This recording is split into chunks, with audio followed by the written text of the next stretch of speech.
Hello, everybody. Welcome back to the Red X podcast. I am so glad that you're here. If you're tuning in live with us, thanks so much for showing up live.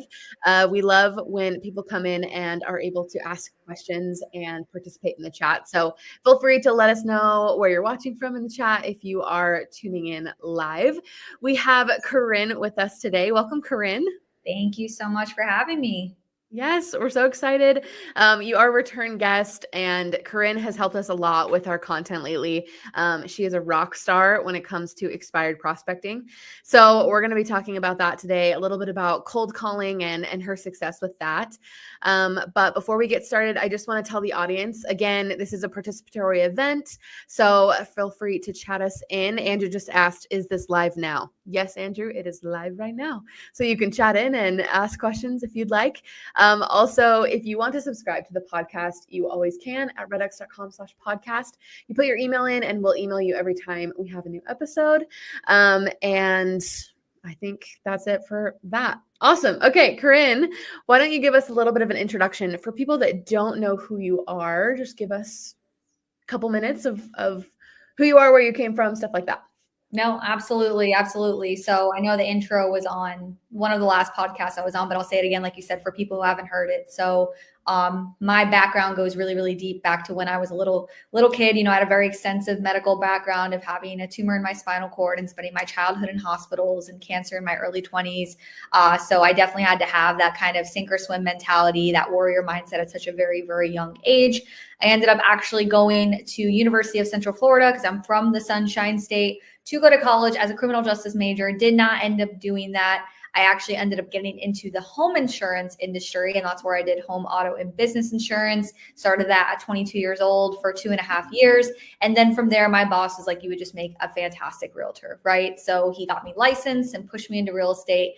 And to say my start into real estate was a beautiful start would be an understatement. It was not. It was the complete opposite. It was probably one of the funniest starts, but it was something, once again, where you kind of get to these new levels and all of these obstacles and things pop up in your life, and then sink or swim mentality. So ended up really failing forward in the beginning of real estate, but really ended up sticking with that same niche we're going to be discussing a lot on today's call, which has been cold calling. That was something I started to learn and perfect in the insurance industry, and then took that into real estate. So I have been a realtor for a full 4 years now. I am going on my 5th year of real estate, and year to date, I have closed over $60 million in transactions, where I would say 90 to 95% of my business has been primarily outbound prospecting and on the phones. So that is in a nutshell about me. And then, of course, everyone's heard the story of Corinne started as that full-time buyer's agent in the beginning of her real estate career. Once again, fell flat on her face when rates changed, had to pivot, and ended up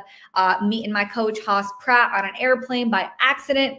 And then I decided in that moment, Corinne was going to become a listing agent. So in 2023, I took over 40 listings, doing over $23 million in sales. It's my best year in real estate. And what everyone would say was the worst year ever was my best year. And now I'm really, really excited to go into 2024 with the skill set that I have, with the consistent behavior that I have, and with the market also being a lot in our favor right now. And that's a big aha I want a lot of people to get, is we're going into such an amazing market where if you really wanted to win, this is the year to do it. So Haley, I hope I crushed it on that 60 seconds. Amazing. Yes, you did. If anybody is interested, Corinne on our last podcast went more in depth into her background and how she got to where she is today. So we'll link that for sure if you want to go watch that podcast, because it is incredible. Corinne's story is just amazing. She just touched the surface on some of that stuff that happened earlier in your life, and it is so inspiring. So we'll be sure to share that also. But Corinne, you kind of like we're answering a question of like, does cold calling work, right? And you just told us like you started expired prospecting, and 90 to 95% of your success comes from expireds, which is just incredible. And I think that's what everybody hopes when they buy Red X, or when they buy anything, that any lead source or anything they want, that sort of success. But I'm interested because you said you took the cold calling from the insurance industry and brought it into real estate. Is that just like when you came in, you were like, I know I need to make calls. I know that I need to just like start outbound effort because it wasn't just going to come to you. Like, tell me like how you really got into cold calling in real estate. I didn't have a sphere. I kind of honestly didn't have a choice, right? So I didn't walk into real estate just having just things handed. It was like, you're either going to make calls, make friends, make deals happen, or you're not going to make anything happen. So when I was in insurance, it was that same perspective, except I was on the other end of the industry. So at that time, I wasn't given leads. I was just told, call realtors, call lenders, ask them for your get their insurance policies. So it really just started where I'm kind of on the phones trying to figure it out. And I ended up really realizing you can actually build some serious relationships through the phone. And it's not a skill set that happens in like 1 second, but I think people put this like a huge wall up about the conversation being different than just having a conversation when you're at a restaurant or having a conversation when you're at a grocery store. Like we put our own self-sabotage wall up on why can't you do that on the phone? We've all had, can think of plenty of great conversations you had with a random person at the gas station or in line when you're at an amusement park, right? So it's that same mentality. It's just asking questions, being curious, being genuine. So I just took that exact same mindset in with a new industry where I was no longer getting paid a salary, right? So I really had to hustle and bustle. And yeah, I mean, at the age I was 25 years old, not that we weren't at the time where we were buying houses, but not a lot of people were. So I just decided to create a new family, create a new sphere through people that I could outbound call and reach and, help them reach their goals. Yeah. I love that because I think that is what is so great about real estate. I mean, people can move to a completely different location, right? They have no sphere, they have nobody that they really know, and they can pick up the phone and they can become the go-to agent in their area just through picking up the phone. So I think that is amazing. We have a lot of questions coming in and we'll get to all of the questions. If you have questions as we're discussing, please keep putting them in the chat. But I do want to ask about expired specifically. Why did you start calling expireds? Why not like for sale by owners or circle prospecting, things like that? And yeah, tell me how you got started with expireds. So I don't believe in reinventing the wheel. So when I happened to sit on a plane with Haas and he's like, I took 30 listings in 30 days. And I'm like, just tell me more. That's what he grew his strong suit with, along with for sale by owner. So what I ended up doing was taking everything that he said to do, putting it into my own lap and finding out what I was good at. So I did try both and I ended up just being super successful with the conversion on the for sale by owner because it negates that one obstacle all for sale by owners are gonna say, which is I don't want to pay you commission, right? With an expired, they've already obligated to doing that once. Now we just have to figure out, are we ready to do that again, right? That obstacle that is not there anymore. So I just stayed very consistent. I think the biggest thing is that people don't try things for long enough. And when you're doing this, I promise you, you don't have to try this for like 1 year before you get successful in it. I took my first listing within 2 weeks of doing this because to me, I'm not the most tech savvy. So I'm just figuring out the system, go. So you really could, if you want to, the first day of making these types of calls, set a listing appointment and get a listing. It's just so much more leverage. And that was the aha I had when I first got my first listing appointment. I was like, wow, the time frame it took for me to get on the phone, get in front of a consumer, get an agreement signed, which also, by the way, when I was working with buyers, I kind of shot myself in a foot not wanting to ask for that kind of agreement, right? I was scared to get rejected on getting a buyer broker agreement signed. So just being transparent, I didn't do that. But on the listing side, we have to have that. So it feels more of a protection on our end for our time to set an appointment to get a listing. And now I control the whole transaction. It was just such a, wow, this is exactly where I want to be. This is what I've worked for. And this is the side to be on to scale. So, stuck with what I was good at, was extremely consistent with it, and then built this beautiful, beautiful database. And I'm still learning new things, new objections, new things to say every single day, because at the end of the day, the market's changing constantly. So we're always having to grow our skill set, learn what to say in today's market, what not to say, and then just keep being consistent with the action, the systems for what works. And this is it. I love that you bring up consistency because I think even people that get on the phone, whether it's, I mean, whatever lead type you want to call, and they run into wrong numbers or they get rejected or whatever, and they decide, oh, cold calling doesn't work for me, or and that's the thing is when you're first starting out, like you said, that you've developed your skill set, and it's a skill to be able to overcome objections and to talk to these people the way that will actually convert them into appointments and then listings, of course. Mhm. And so I love the consistency. Did you start out with a routine? Like, were you like Monday, Tuesday, Wednesday, I'm calling this, or were you just like, I'm picking up the phone till I get a listing, or what did that look like? A little bit of both. So definitely the goal is to set a listing appointment a day. Like that's my mentality is I want to like be talking to at least 10 consumers a day, but setting one solid qualified appointment that could convert into my next listing. And 9 to noon every day is my schedule. So people probably think, oh, if you took 40 plus listings, you must be working 8 hours a day, 3 hours of prospecting. It's really like the simplest routine to stick to where you don't burn out, but it's consistent and it's productive and it gets results. So that's what I've stuck to every single day. And now that I'm busier, to be honest, my prospecting time was 5-6 days a week. It's now gone down to probably, I would say 3 to 4 days a week. If I can hit my 5, because I'm not doing some version of a dollar productive activity, right?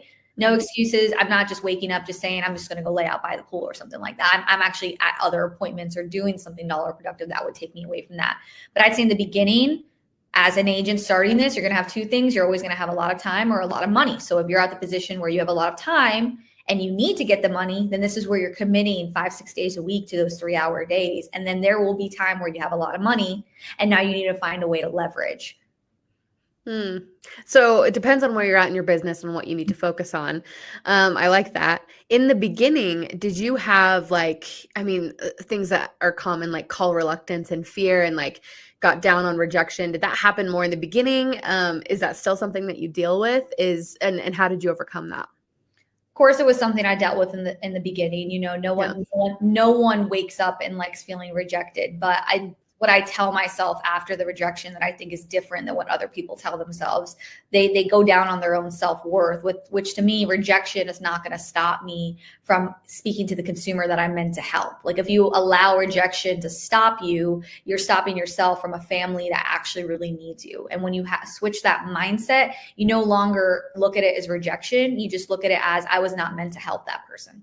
It's a mindset shift. So I wake up every day asking myself, who am I meant to help? Whose life am I meant to change? I mean, there has been people I've talked to who opened up to me on the phone that they have stage 4 cancer, or people who've opened up to me telling me that they are going through a divorce. You know, like these people are actually going through life, right? And the fact that you get to be a part of that chapter and actually help them reach a goal on both ends of the transaction, but I know we're talking about listings here, is extremely powerful. So you're supposed to just really look at yourself as a superhero, not a burden, not an annoyance, not someone who's looking to aggravate someone or ruin their day. You're genuinely helping. So just have that faith. If you're just starting or you have never cold called before, best things I recommend to start to boost that confidence is always in the morning, pour into your cup first. Like get your mind right, listen to a podcast, work out, meditate, just do something to fill your cup first. It's going to really boost that energy, boost the confidence, make you feel good.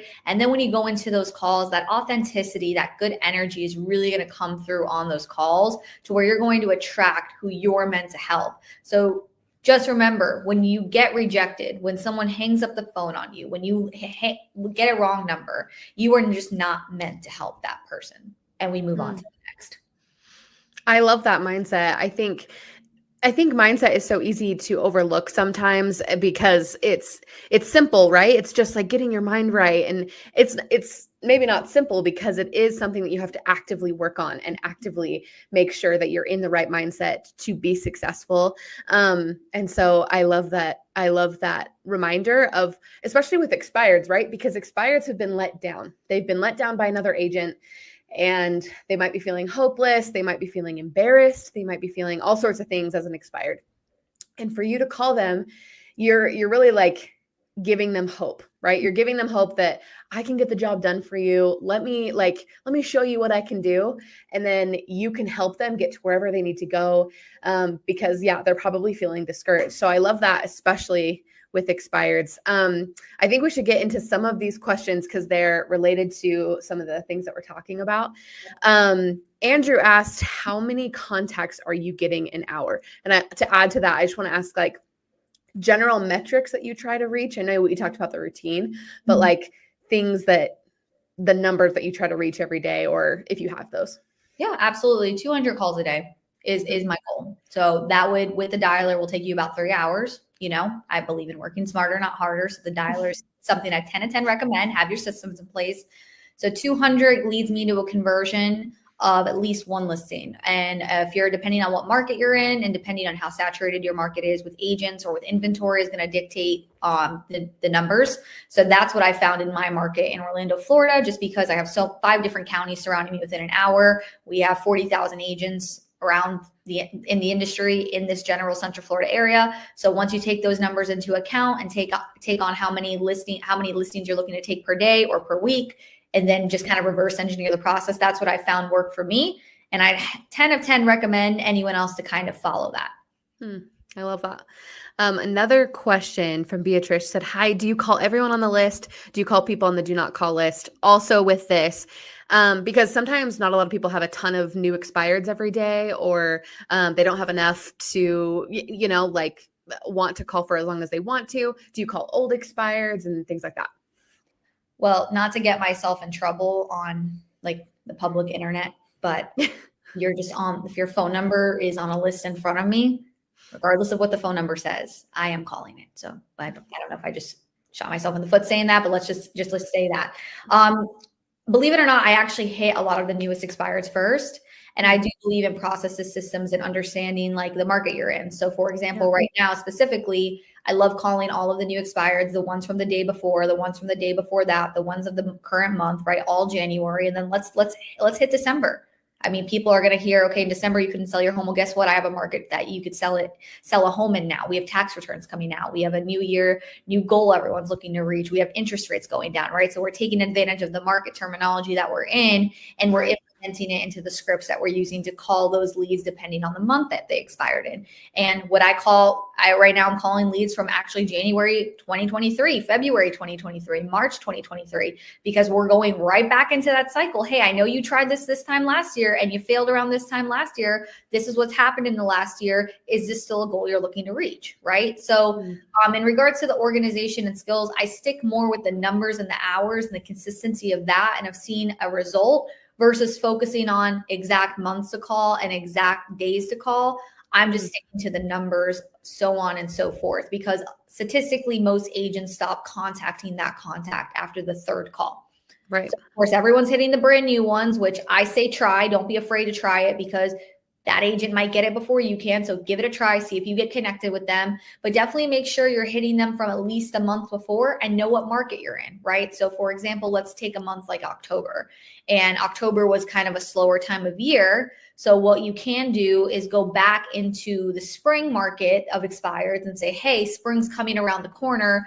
What's the reason your property didn't sell? And is this a goal you're still looking to reach? And understand the pain and the pleasure. The pain and the pleasure of why someone decided to sell is going to dictate if they need to do this to make this decision right now, or if there's a better time for not only you, but for them to get this done. Remember, we aren't obsessed with just listing any home, because at the end of the day, we have to sell the home, or else they don't get paid, we don't get paid. And then if we don't get a result, they're not happy with the result again. So we really want to be strategic with our business, not desperate. Oh, I like that. Yeah. I think you answered Lynn's question. They asked, do you call the ones that expired 12 to 18 months ago, or more current, which sounds like you do both. And follow up, I think, is so overlooked. You said most agents will call 3 times, right? But usually the deals happen in the 8th or 9th contact of a lead anyway. Yes. So if you stick with it, then it can work for you. 100%. Yeah. Okay. Another question. I'm trying to find it. We had a couple people ask what's your script sound like? So we can role play if you want, or you can just give us your introduction script usually that you use when your home expires. I'm going to let you pick what should we do? What do people want? Let's role play. Let's do it. Okay, perfect. So you'll be an expired listing and I'm going to call you, and feel free to be difficult, easy, with however you're feeling today. Okay. So, hey, is this Haley? This is she. Haley, are you still the owner of 123 Main Street by chance? I am. Yes. So I'm looking online at the property. Did that property sell, or is it just off the market right now? We took it off the market. It expired. Got it. Got it. So just curious, what happened to this property? Why didn't it sell? That's a good question. I thought that we listed at a good price. I worked with an agent that helped me price it right, and I'm a little confused too as to why it didn't sell. My agent said the market is really hard right now, so we might just have to relist it in the spring or something. Got it. Got it. So when you were on the market, it looks like you guys were on for about 6 months. Did you have any showings the last 6 months you've been on the market? We had a few, not as many as I was expecting. Especially towards the end there, we didn't really have a lot. So, okay. Did you have any offers? No offers. Not one offer the past 6 months? Mm-mm. Did you get any feedback on why the people who saw the home didn't want to present an offer? No, I mean, like my communication with my agent is kind of what I went off of. They just said that people, once they saw the property, just weren't interested, or someone fell off, or they found a different property. So I just, that's kind of the communication I got about the reason. So. Okay. And then how do you feel at the time? Because 6 months ago, obviously, I know things have changed in the last 6 months. How do you guys feel you were priced for the market at the time? Like, I mean, I thought it was fair. I thought it was what we needed. Mm-hmm. And it was how we were going to net the money that we needed. And especially with looking at some of my neighbors that are also trying to sell their house, it seemed pretty priced around the same. So. Okay. So Haley, it looks like a great home. I mean, why are you selling it? We are trying to move back to Texas. Got it. Got it. So let me ask you this. The last 6 months you've been on the market and this property didn't sell. Were there opportunities in Texas you couldn't go for because this property was kind of sitting there? Yeah, we did have a job opportunity down there that is kind of on hold right now. Hopefully it'll still be available when we can make it down there. But it wasn't like a must need. We have to go right now, but. Okay. So on a scale of 1 to 10, if you could still get this thing sold top dollar, how are you feeling? I mean, I would love to get it sold. I just don't think it's ready for the market, and in the current market that we're in. So I'm not super confident that we'll be able to. Okay. So it sounds like in a perfect world, this thing could sell. We're at about a 10, correct? For still wanting the sensibility to get it sold and move over to Texas. Okay. Sure.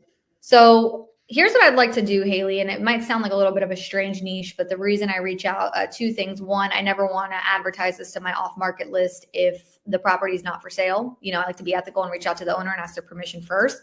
But 2, my niche, it might sound like a little bit of a strange niche, but my specialty has been selling homes agents failed to sell the first time. And the reason being so is because I created this really unique marketing plan, and it's been guaranteed to sell my clients' homes twice as fast for the most amount of money. But more importantly, I don't kind of work with anyone and everyone. If I don't feel like I can actually sell someone's home or get them the result that they want, I actually don't even take the listing, right? Because I believe time is money and time is of the essence for consumers. Also, I have this really unique marketing plan. So I never like to I have this really unique easy exit listing agreement where I don't like to hold people to a piece of paper. So when people work with me, if they're not genuinely happy with my services, or if things just aren't working out and they decided, hey, I'm not moving to Texas, I want to stay in my house, there's kind of no obligation to be committed, right? And just make the process so much easier. So I'm going to do a market analysis on this home, and I'd love to give you my honest, genuine opinion of why I think this didn't sell, and if this still could happen. Are you going to be in the area around tomorrow around 5:30? I'll actually be directly in the neighborhood, so I was curious because I could stop by, and I'd love to show you this plan, but also the analysis, and give you an idea if you could still reach this goal of moving to Texas. Yeah, thanks, Corinne. I appreciate that. I mean, I will be around at 5:30, but I don't want to lead you on here because I think that we will probably relist with the same agent that we used for the first time. And just curious, is the agent going to be doing anything differently this time that they didn't do the last time? I mean, I would hope so. I think that they told us that they're going to try to market a little bit better and be a little bit more proactive that way. But like I said, they really did just blame the market and how it was going to be a lot better if we waited till the spring. All right. Well, Haley, can I be frank with you real quick? Of course. They had it on the market the last 6 months. They didn't get it done and they blamed the market. At the end of the day, homes sell in any market. It's just depending on strategy and the plan. Did you ever end up seeing a marketing plan from the other agent, or was it just kind of listed for sale, sign goes in the front yard, and we cross our fingers and hope it sells? Yeah, I did not have a marketing plan presented to me. Okay. Well, why don't we do this? No obligation, 30 minutes. What I'd love to do is show you this marketing plan. So you can end up making the right decision on who you think is going to be maybe a little bit more aggressive to move forward with. And at least when you see my marketing plan and the other agent wants to say, hey, let me try this again, you have something to compare it to, right? Like, hey, what's your plan now to actually make sure we don't end up here? Does that sound fair? Yeah, that sounds fair. All right. Well, last question I always like to ask. If you love my marketing plan, you like my easy exit listing agreement, my communication guarantee, and just kind of my upfrontness, right? I like to be very honest and very genuine. And 30 minutes, I'll show you kind of like break down why this didn't happen. And again, remember, I'm not going to tell you what you want to hear. I'm going to tell you what you need to hear. Can I still get this done? And what's the time frame and the price range I actually think this home could sell for? Would there be any reason why I couldn't earn your business? I mean, if you show me all of that, I don't think so. Awesome. Well, listen, I got you in my calendar for tomorrow at 5:30, and I will look forward to bringing all this information, adding some value, and seeing if I can still help you reach your goal. Okay. All right. Thank you. I love that. The end for me. I love it. Ooh. I know. I thought I was being too easy. I had to like throw you a curveball. Threw me a curveball. I was like, yes. Well, what's funny is I was going to say, I mean, one of the most common objections is like, oh, you're the 15th agent to call me. But the way that you phrased the beginning of the call didn't really allow me to say that, because you were like, oh, just asking questions about the property. And so a lot of my objections you kind of like handled before I could even get to them, which was amazing. And so I love that. I'm curious so I did actually have a question. Somebody asked, like, do you leave voicemails at all if people don't answer? I've never left one voicemail. I'm just gonna be very honest with you guys. I never left the voicemail. Yeah. Also, Maureen asked, this is kind of into, you also kind of said this in your script. How do you ensure that property hasn't been relisted before calling? Sounds like you just ask them. Like, yeah. Did this sell? Or are you trying to sell? Or well, the good news is with the Redux system, it'll actually show you if the property has been relisted. Right. So that I love, because if that wasn't an option, you might run into that a lot, but it's the little exclamation point, right? If it is, if it is listed. So if that's there, usually, again, we're looking for motivated people who are in this, I'm in pain, I need to get it done, I didn't get a result, I want to go with you. I don't like to steal sellers from other listing agents. They genuinely tell me on the phone, I was so happy with them, they're a friend, or I love them, I want to still work with them. I'll actually encourage, hey, stay with your agent. And, I do believe the good karma comes back from that. And to answer that one question about what do you do if someone says you're the 100th person that called me, I actually completely avoid the fact that they said that and ask them, why didn't your home sell? You're the 50th. Why didn't your home sell? You're the 60th. Okay. Why didn't your home sell? That doesn't actually matter. Right. It doesn't matter. Like, and honestly, I find it impressive. I'm like, how have you answered the phone 60 times? Because I would have stopped at like call like 5, answering the phone. I would have shut my phone off. Like, why is your phone still on? I know. You're answering the call, so thanks. Let's talk. I love it. So we are almost out of time here. I just had a couple more questions from the audience here I want to ask. So a bunch of people are asking if they can get a copy of your marketing plan, or if you could just like share what's in it or something like that. So here's what I'm going to do. I'm going to put my email once again in the chat. And then if you are on this call, send me an email. Just want to make sure it's spelled right. Send me an email with the heading plan, and I will send a little something special for you guys to help make sure we're getting you a unique plan created to make sure in your market, no one else is going to have it, because this is special for you. And with my coaching clients, we do the exact same thing. At the end of the day, a plan is putting a list of things together that you do differently as an agent and branding it to yourself. Remember, you are the business owner, you are the brand, and you are the plan. So when I say it like that, why it sounds special is I'm creating a solution for people, where at the end of the day, what this plan says is things we do as agents. We do open houses, we send out mailers, we pre-market a property, we market it to our team, we market it to our past clients, we do this and this and that. And you put all that list, you put a name at the top, so-and-so marketing plan, now you have a solution. And when I figured that out, part of me was like, why didn't I figure this out sooner? You know, it's a solution that ensures people you're working towards getting a result. Right. I love it. All right. And I did have a couple of people ask if they can get a recording of this. This is just on YouTube. So once this is over, for people that came in late or whatever, you can just replay it instantly after it's done. So just wait for this to be over and then you can go back and watch the replay. But thank you so much, Corinne. This has been awesome. We had a ton of people chime in today. So I know a lot of people are interested in expired prospecting, of course, and how to do it effectively. So thank you so much for coming on and sharing your expertise. If you had just like a last little bit of advice that you could leave with our audience today, what would that be? Oh, absolutely. I'm happy you asked that, because I had something that I really wanted to say today that I've been thinking about. So recently, making this decision to go into a full throttle listing agent and believing in myself and actually just like creating a business made me realize that before I was a slave for my business, and now I'm a business owner.